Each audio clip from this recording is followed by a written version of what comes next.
सभी साथियों को मेरा नमस्कार, स्वागत है आप सभी का आज 12 अगस्त के इंडियन एक्सप्रेस एनालिसिस में। Good evening everyone and welcome to today's Indian Express analysis. So let us begin with today's analysis. पहले पेज पे हमारे सामने बांग्लादेश को लेकर खबर है। उसके अलावा इंडियन कंटिजेंट पैरिस ओलंपिक्स में अपना बेहतर प्रदर्शन दे चुकी है और जितना बेहतर प्रयास कर सकते थे वो अचीव हो चुका है और लगभग क्लोजिंग सेरेमनी आते आते कंटिजेंट भी हमारा भारत आ जाएगा। सेबी को लेके बहुत बड़ी खबर है। कॉन्फ्लिक्ट ऑफ इंटरेस्ट जो हम एथिक्स में पढ़ते हैं, what is conflict of interest. Conflict of interest में फंस गई हैं सेबी चीफ माधवी पूरी पूछ। हिंडनबर्ग एनालिसिस का एक ऑर्गेनाइजेशन है जो रिसर्च और एनालिसिस करती है। उन्होंने अपनी रिपोर्ट में ये बताया है कि कैसे सेबी की चीफ का अपॉइंट होना कहीं ना कहीं कॉन्फ्लिक्ट ऑफ इंटरेस्ट आ रहा है, क्योंकि वो जिस फर्म की फुल टाइम मेंबर रही हैं उस फर्म का लिंक है अडानी कॉरपोरेशन से। जबकि सेबी की अगर हम नियम की ही बात करें, आगे आएंगे उस पर, तो इवन जो सेबी के नॉर्मल नियम है, अगर आप मान लीजिए आज आप भी अगर सेबी की एम्प्लॉय अपॉइंट हो जाते हैं, सेबी भी अपॉइंट करता है, वैकेंसीज होती हैं ग्रेड ए ग्रेड बी के नाम से होती हैं। अगर आप अपॉइंट हो जाते हैं तो बहुत सख्त नियम होते हैं सेबी में। ना तो आप मार्केट में इन्वेस्ट कर सकते हो, ना ही आपके क्लोज रिलेटिव्स कर सकते हैं, मतलब बच्चे वगैरह आपके कर ही नहीं सकते हैं, कोई चांस नहीं है। ऐसे में सेबी चीफ का इन्वॉल्व होना ऐसी पॉलिसी में, ऐसे इंसिडेंट में थोड़ा सा क्वेश्चन मार्क है।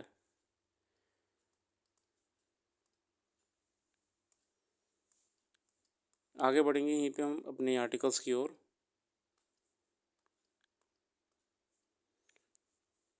SEBI and a cloud. Allegations about conflict of interest related to chairperson needs to be investigated. Denial doesn't work, more disclosure does. और इसमें उम्मीद ये करी जा रही है कि अगर सरकार सही से काम करे तो इसे जॉइंट पार्लियामेंट्री कमेटी को सौंप दिया जाए, जॉइंट पार्लियामेंट्री कमेटी या फिर कोई स्पेशल कमेटी बनाई जाए जिसमें मल्टी पार्टी मॉनिटरिंग हो और एक कमेटी हो जो इस पूरे इंसिडेंट का इन्वेस्टिगेशन करने में एक ओवरव्यू रखे, क्योंकि ये बहुत बड़ा एलिगेशन है किसी भी रेगुलेटरी अथॉरिटी के ऊपर। किसी भी रेगुलेटरी अथॉरिटी पर ये बहुत बड़ा एलिगेशन होता है।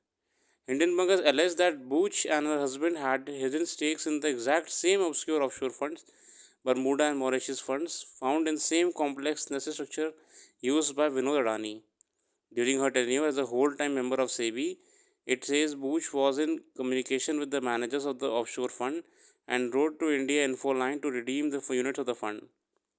और प्रॉपरली उनकी उसमें एक्टिवनेस था, and that during this time she had interest in offshore Singapore consulting firm Agora, and it was only 2 weeks after she was appointed as SEBI chairperson that she has transferred the shares to her husband. In her defense, Booch said that all disclosures required have been already furnished to SBI. हालांकि इसे हर बार ऐसा होता ही है कि उन्होंने हर व्यक्ति कहता है कि मैंने जो भी काम करा है वो न्याय संगत करा है। उन्होंने भी कह दिया है कि हमने सेबी ज्वाइन करने से पहले जो भी रिक्वायर्ड चीज़ें डिस्क्लोज करनी थी वो सब मैं कर चुकी हूँ। A blunt denial will not work. This matter needs to be investigated and every disclosure made or not made, shared or not, doing so undermines the integrity and independence of the regulator. Given that Booch is the chairperson of SEBI, there will be a question mark over any process initiated by the market regulator to get to the bottom of these revelations. There is also a risk that this will get caught into political slugfest. Larger issues of property and conflict of interest. देखिए, propriety और conflict of interest तो हम ethics में आप लोग पढ़ते हैं और आपको जानना भी ज़रूरी चाहिए कि प्रोप्राइटी और कॉन्फ्लिक्ट ऑफ इंटरेस्ट कितना बड़ा रोल प्ले कर सकता है आपको इन्फ्लुएंस करने में, अपने पद को गलत तरीके से यूज़ करने में। इसीलिए मुख्य पदों पे ये प्रयास करा जाता है कि ऐसे व्यक्ति को बिठाया जाए जो कि एमिनेंट ज्यूरिस्ट हो, जो कि निष्पक्ष व्यवहार का व्यक्ति हो, वरना समस्या आ सकती है।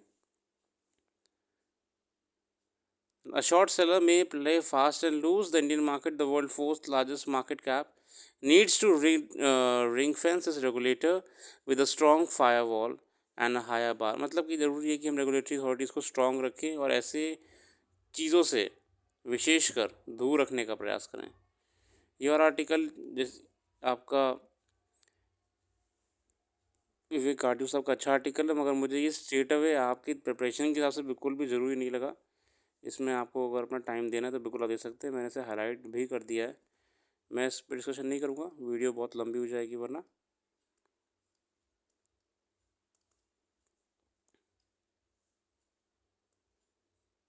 ये और आर्टिकल ये सिलेक्शन करके कमेंट्री है तो किसी काम का नहीं है आपके एग्ज़ाम पॉइंट ऑफ व्यू से. बाकी आर्टिकल तो सारे अच्छे होते हैं, ऐसा नहीं है कि आर्टिकल्स ख़राब होते हैं. एक्सप्लेन पेज पे अगर हम आएंगे तो provision to skip local trials for certain drugs regulators rational. आइए जानते हैं इस आर्टिकल में कहना क्या चाह रहे हैं. The Drug Controller General of India on August 7 formalized the pathway by which certain categories of new drugs can get marketing and manufacturing approval in the country without conducting local clinic trials. तो ये एक नया प्रकार का regulation ला रहे हैं जिससे बिना क्लिनिकल ट्रायल से भी इन्हें मार्केट में उतरने का परमिशन दे दी जाएगी ड्रग कंट्रोलर की तरफ से. Medicine for rare diseases, new cellular और gene therapies, drugs needed in a pandemic and medicines specifically needed by the armed forces will be exempt from local trials. ठीक है ना. रेयर डिजीज़, आर्मी मेडिसिन जो army trial में जरूरत होती है, और पेंडेमिक डिजीज़, इन सबको लोकल ट्रायल्स या क्लिनिकल ट्रायल से एग्जेम्पशन दिया गया है. If they have been approve by the US, UK, Australia, Canada, अगर वो ऑलरेडी इन ऑर्गेनाइजेशंस के थ्रू अप्रूव इन देशों में अप्रूव हो चुकी है. अगर US, UK, Japan, Australia, Canada में अप्रूव हो चुकी है, EU में अप्रूव हो चुकी है, तो उसे यहाँ पे ज़बरदस्ती हम क्लिनिकल ट्रायल्स में नहीं डालेंगे. ठीक है ना. Lower prices, waiving local clinical trials reduces the huge cost burden on companies. अब देखिए कंपनीज जो यहाँ मेडिसिन अपना लाना चाह रही हैं, ठीक है, अगर वो ऑलरेडी इन देशों ने प्रूव कर दिया है तो फिर से इनके ट्रायल के लिए जो खर्चा होता है, ट्रायल कोई फ्री में नहीं होता है, प्रॉपर इसके बहुत कॉस्टली ट्रायल्स होते हैं. तो उससे जो कॉस्ट बढ़ रही है वो अल्टीमेटली बर्डन बन रही है कंज्यूमर के ऊपर ही. गवर्नमेंट ने क्या करा कि अगर इन देशों ने ऑलरेडी अप्रूव कर दिया, जहाँ जहाँ पे बहुत ही स्ट्रिक्टर ड्रग रेगुलेशंस हैं, तो आप ये अपने देश में ये टाइम वेस्ट मत करिए, आप डायरेक्टली कंज्यूमर तक पहुँचा दीजिए. इससे क्या होगा, जो बीच में फर्म जो आ रही हैं, जिन फर्म्स को क्लिनिकल ट्रायल्स करने के लिए मोटा पैसा देना पड़ा जा रहा है, वो बच जाएगा, है ना. Thus trials are major determinant of a drug's price. This is especially true for new drugs which have to conduct 3 phases of trial to demonstrate a safety and efficacy. खासकर जो कुछ खास ड्रग्स होते हैं उनको एक बार नहीं, 2 बार नहीं, 3 बार ट्राई करा जाता है. दूसरी चीज़, ट्राई करना कोई ऐसा नहीं है कि किसी आदमी पे लगाया चेक कर लिया. प्रॉपर ना बायोलॉजिकली लैब्स में टेस्टिंग होती है. तो जिन ड्रग्स में बहुत लंबी समय तक टेस्टिंग ज़रूरत होती है तो उन ड्रग्स में उतना ही कॉस्ट बढ़ जाता है, क्योंकि ट्रायल साइंटिस्ट लोग करते हैं, पैथोलॉजिस्ट करते हैं, वगैरह वगैरह टीम होती है. एक्सपीडिएटेड अवेलेबिलिटी, दूसरी बात इससे क्या रहेगा ना, जल्दी मार्केट में आएगा फिर ड्रग वो. अब वो पेंडिंग में नहीं रहेगा, क्योंकि देखिए ट्रायल की भी समय सीमा होती है, जल्दबाजी नहीं करता है कोई भी. The step will likely Hesson an entry of drugs और ट्रीटमेंट ऑफ रेयर डिजीजेस. इससे क्या होगा ना, मार्केट में ड्रग जल्दी आएगा. Afflicting very few people where trials take longer to recruit participants. Similarly, the availability of new cancer therapies whose clinical trials require long follow-ups may also be expedited. The new Drugs and Clinical Trial Rules 2019 already makes provisions for such expedited approvals. It says that local clinical trials may not be required if a new drug is approved in specified markets, and no major adverse events have been reported. A global trial with Indian sites is going. There is no evidence that enzymes और jeans, मतलब वो technical सारी भाषा तय हुई है.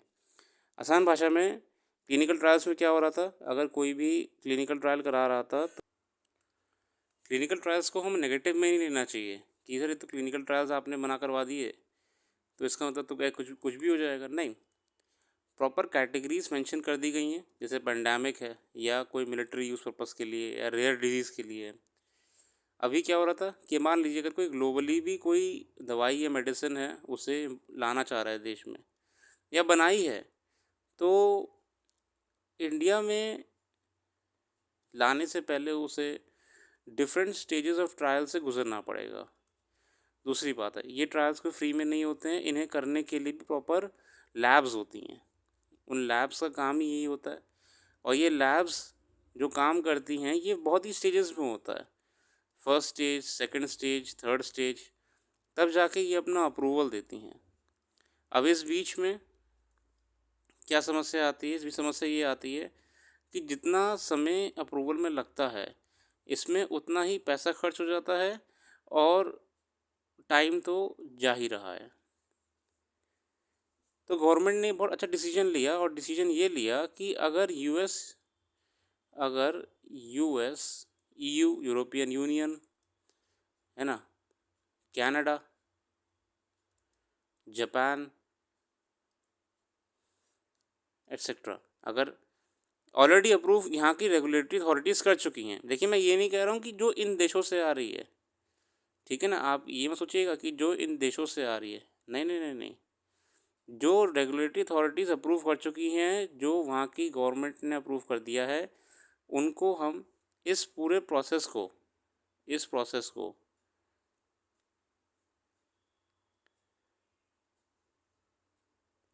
Certain categories इस process को बाईपास करके डायरेक्टली मार्केट में अलाउ कर देंगे। तो फ़ायदा इसमें हमको ही आने वाला है कि पहली बार जो क्लिनिकल ट्रायल करने में कॉस्ट थी वो कम हो जाएगी, और समय जो मार्केट में लाने में लग रहा है वो भी हमारा रिड्यूस हो जाएगा। ठीक है ना। No blanket approval. While Wednesday orders did not explicitly state this, official from Health Ministry said that DCGI's subject expert committee will still have the discretionary power to ask the company to conduct local clinical trial. अब मैंने कहा ना, निरंकुश कोई चीज़ नहीं होती कि आपको सही, तो बिल्कुल गलत बात है। इसमें ये लिखा हुआ है कि जो ड्रग कंट्रोलर ऑर्गेनाइजेशन है, DCGI है, इस पे फिर भी ये अथॉरिटी होगी कि अगर वो ऑर्डर कर देगा कि नहीं सर, आपको ये क्लिनिकल ट्रायल इंडिया में कराना पड़ेगा, तो आपको कराना पड़ेगा। कंपनीज में स्टिल भी asked to conduct a local clinical trial. ये उनकी डिस्क्रिप्शन के ऊपर है, अगर उनको कोई डाउट हो रहा है या कोई चीज़ लग रही है, कि तब की बात कर रहे हैं। ठीक है। Some expert emphasize that a waiver has to be made after careful consideration। और ऐसा देखिए, एक्सपर्ट से कह रहे हैं इसमें कि आपको ऐसे ही हवा में नहीं तीर मारना चाहिए, या तभी ऐसा वेवर करें किसी चीज़ को लेकर कि क्लिनिकल ट्रायल मना कर दिया वगैरह वगैरह, जब एक एक्सपर्ट कमेटी का एक पूरा रिव्यू हो, not a novel concept. That said, the pathway India has chosen is not new. There are several regulators across the world who accept approvals from other countries as basis for their own approvals। और ये जो practice है साथियों, ये हर जगह होती आ रही है, इसमें हमने कोई नया तीर नहीं मारा है, ये लगभग हर जगह होती आ रही है। The UK, for instance, post-Brexit allowed fast-track approval for medicines that has been approved by regulator in the US, Canada, Australia and EU।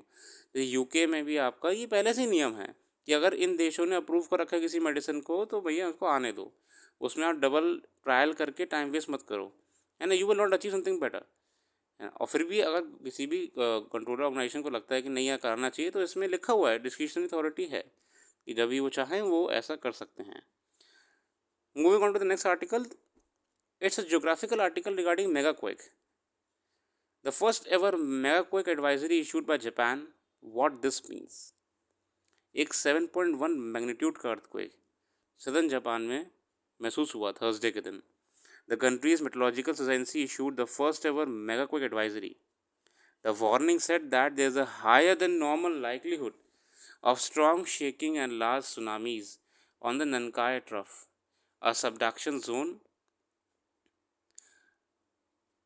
Along the Japan south west Pacific coast. ये बेसिकली यहाँ पे आपका जो southern Japan है, ये यहाँ पे महसूस हुआ एक ट्रफ में। However this does not mean that major earthquake will definitely happen during a specific period of time. अभी ननकाई ट्रफ है क्या? It is a nearly 900 kilometres long under water subduction zone. ये सबडक्शन जोन है। Subduction zone क्या होता है, अगर आप उसमें पढ़ेंगे प्लेट टेक्टोनिक्स में, या फिर उसमें पढ़ेंगे आप, या फिर क्या जियोमोर्फोलॉजी में ही पढ़ना होता है ये, तो जहाँ पे प्लेट जिस पॉइंट पर सबडक्ट हो रही होती है वो सबडक्शन जोन कहा जाता है हम डिटेल में अलग से किसी वीडियो में जाएंगे तब आपको और बेहतर समझ में आएगा। ये चलिए आपको मैं थोड़ा सा आइडिया लगाता हूँ, शॉर्ट में रखेंगे, हालांकि कॉन्सेप्ट डिटेल वाला है। कि अगर मान लीजिए कि एक अपनी कॉन्टिनेंटल प्लेट है, ठीक है, कॉन्टिनेंटल प्लेट है,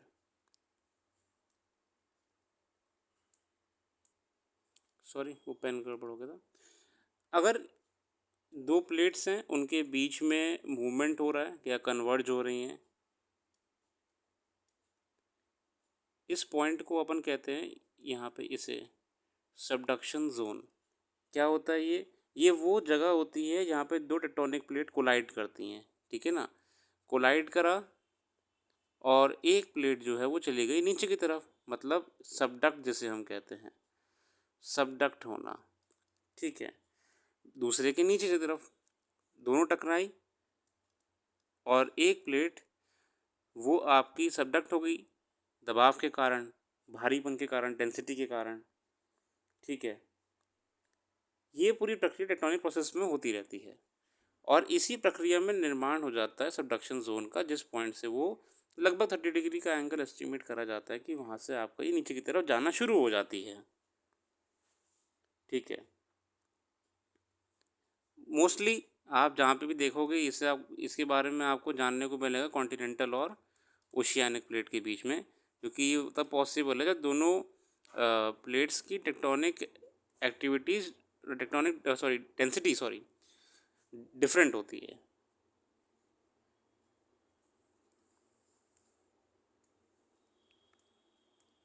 वापस से देखेंगे ननकाय ट्रफ के बारे में, तो the trough has produce large earthquakes रफली every 100 to 150 years according to 1930। और ये बहुत पुराना जोन ऐसा रहा है ननकाय ट्रफ जहाँ पे अर्थक्वेक्स आपके आते रहे हैं लंबे समय से। Notably Thursdays magnitude was 7.1 earthquake. When can the next megaquake along with Nankai Trough occur? In January 22, Japan's Earthquake Research Committee said the next magnitude 8 to 9 megaquake along with the trough has roughly 70% probability of striking within the next 30 years. Most probably है कि अगले 30 साल के भीतर अगला मेगाक्वेक फिर से अकर हो सकता है, मगर फिर भी ये कोई एक्यूरेट प्रोडिक्शन नहीं है। It can occur, it depends on the tectonic activities among the plates. बहुत ही अच्छा आर्टिकल है ये वाला article. Getting stuck in space है, ये एस्ट्रोनॉट सुनीता विलियम्स जो स्पेस में गई थी और वहाँ पे वो किसी कारणवश फंस गई हैं और उनको पहले ही बेसिकली 8 दिन के लिए गई थी, अब उनको 8 महीने लग जाएंगे वापस आने में टेक्निकल प्रॉब्लम की वजह से। उसको लेकर आर्टिकल है, आपके लिए डायरेक्टली किसी काम का नहीं है, सिर्फ नॉलेज के लिए काफ़ी है कि इंटरनेशनल स्पेस स्टेशन में कैसे क्या सुविधाएं हैं, कौन से देश का कंट्रीब्यूशन है, US, China, Canada, Europe, Russia. What happens to human body in space, इसके बारे में बताया हुआ है, ये देख लेते हैं। NASA has increasingly been deploying its astronauts for extended stay missions to study the impacts on human bodies. US astronauts flying to the ISS can now volunteer to be part of such experiments. NASA is running a program to study the impact of short, routine and extended stays of astronaut in space. मतलब physiological changes क्या आते हैं या क्या biologically challenges face करने पड़ सकते हैं ह्यूमन बॉडी को, उसके बारे में रिसर्च करते रहते हैं, ठीक है। इसके अलावा इकोनॉमी पेज पे हमारी हुई खबरें हैं एफडीआई को लेके। FDI manufacturing rises 69% during 1424। ये बहुत ही अच्छी बात है देश के लिए कि फॉरेन डायरेक्ट इन्वेस्टमेंट आपकी जो, क्योंकि हम चाहते हैं कि मैन्युफैक्चरिंग हब बने। That is the only way we can beat China as a manufacturing, and manufacturing is one of the most crucial aspect of an economy, because if someone is producing he is having a control over the market. Manufacturing और logistics India का भी ये तो target है, पूरी तरीके से अपना खुद का रखना independent. In written reply to Rajya Sabha, the Minister of State Jitin Prasad said that India is rapidly emerging as a preferred country for foreign direct investment in the manufacturing sector.